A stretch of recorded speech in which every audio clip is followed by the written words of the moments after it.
Congratulation আমাদের ক্রিকেটারদের। কি অসাধারণ জয়! টি-20 সিরিজের প্রত্যেকটা ম্যাচই। প্রথম ম্যাচে কিন্তু আমরা 7 রানে জিতেছি। হ্যাঁ? হাসান মাহমুদের একটা ওভারে অসাধারণ বোলিংয়ের কারণে।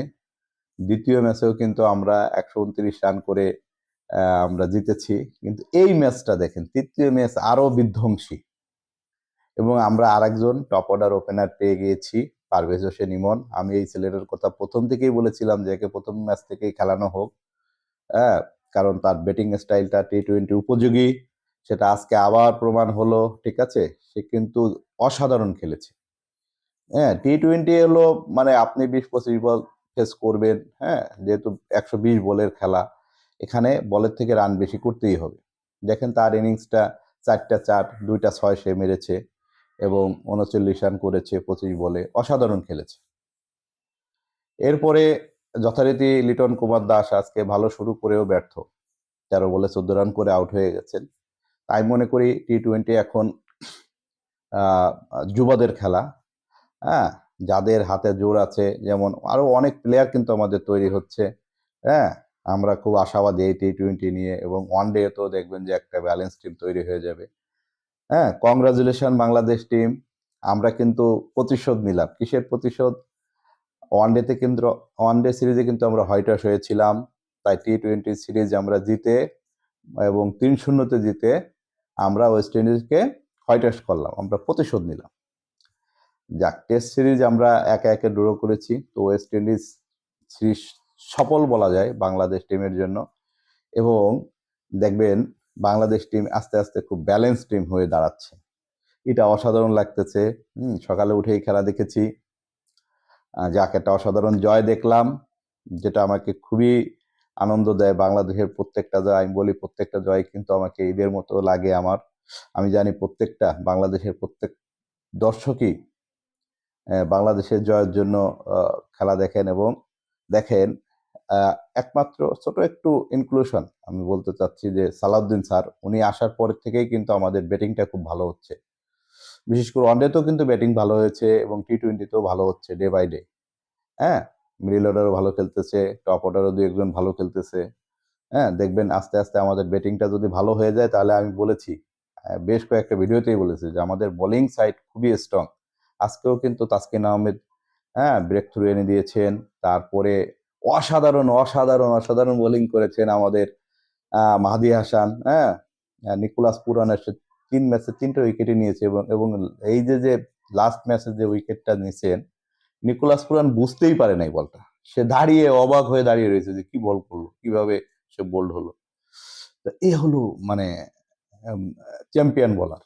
রিশাদ হোসেন আজকে তার ফর্মে ফিরে আসছে। যাই হোক, হাসান মাহমুদও আজকে ভালো বল করেছে। তো আমাদের বলারদের নিয়ে আমাদের কোনো সমস্যা ছিল না কখনোই।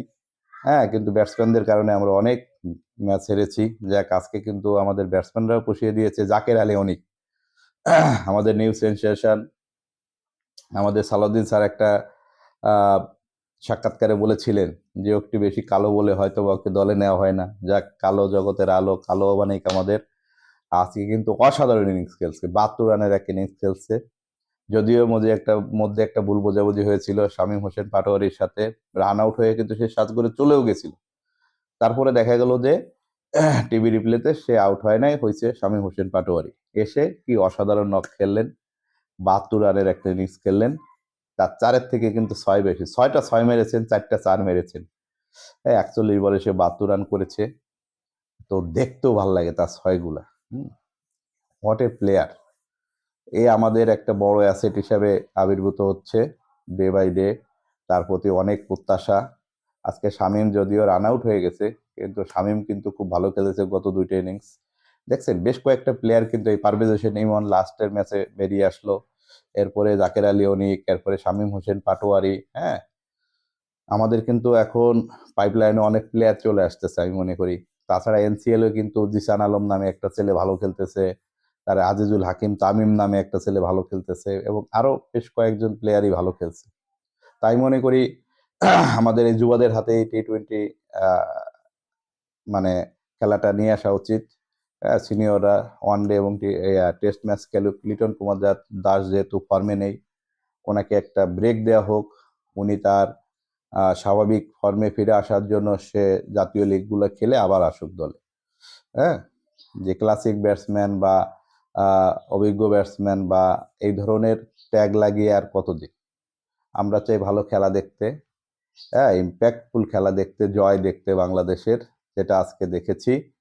৮০ রানের জয়, ওরে বাবা! ওয়েস্ট ইন্ডিজের কিন্তু অনেকগুলা প্লেয়ার আইপিএল এ খেলা এখানে কিন্তু খেলবে। হ্যাঁ, এরা কিন্তু টি-টোয়েন্টি বিশেষজ্ঞ প্রত্যেকটা খেলোয়াড়ই।